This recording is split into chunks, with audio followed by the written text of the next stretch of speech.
When you receive your MRX, it will be set up with a certain number of factory set programs. However, you will need to go in and potentially change those recipes or programs based on your specific needs and your specific products. To do that, we need to go into our menu pad.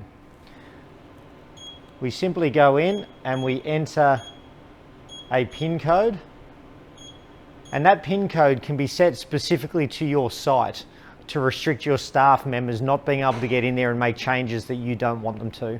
The first thing that we can do is adjust the oven temperature. Now, the oven temperature is the one consistent that we have at all times when the machine's in operation. As you'll see here, it's currently set at 250 degrees. We would traditionally set it between 200 degrees and 270 degrees would be our maximum temperature.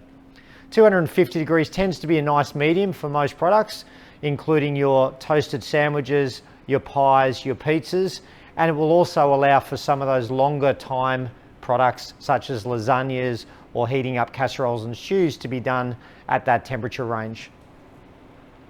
We also have the ability to go into and set a manual program. Now, we have 3 different heating cycles that we look at here. The first one we have is our stages. We can have stage 1, stage 2, stage 3, and stage 4 within a program.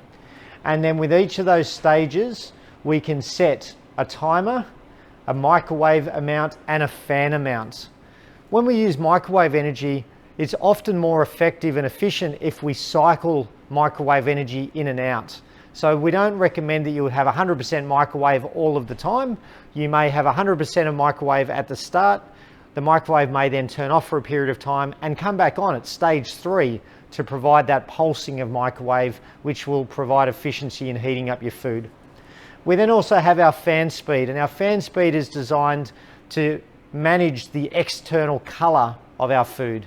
For some foods that are quite light, you may not necessarily have any airspeed at all, or very low, 5 to 10% airspeed. Yet for other products, where it may be a sourdough toast as an example, and you're trying to get color to a raw bread material, you then obviously have to have a much higher fan speed to penetrate and get that color. So we can go through and we can say for stage 1, I want it to run for 24 seconds as an example. And you'll see here, I have a manual cook cycle of 24 seconds. I can then say I want my microwave energy to be on for 30% of that 24 seconds. So it doesn't mean that it's on for 30 seconds or a percentage of.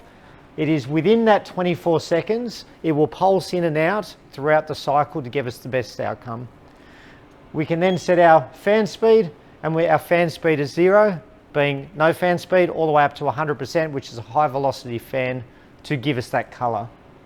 What we would traditionally do when we're setting the machines up and you're potentially testing a new product is we would use the manual program and test on a number of different cycles. Once we've then done that testing and we're confident that that program and those settings are correct for the product, we would then save that as a recipe, and that would then be replicated time and again off the main menu when your staff are going to be using it.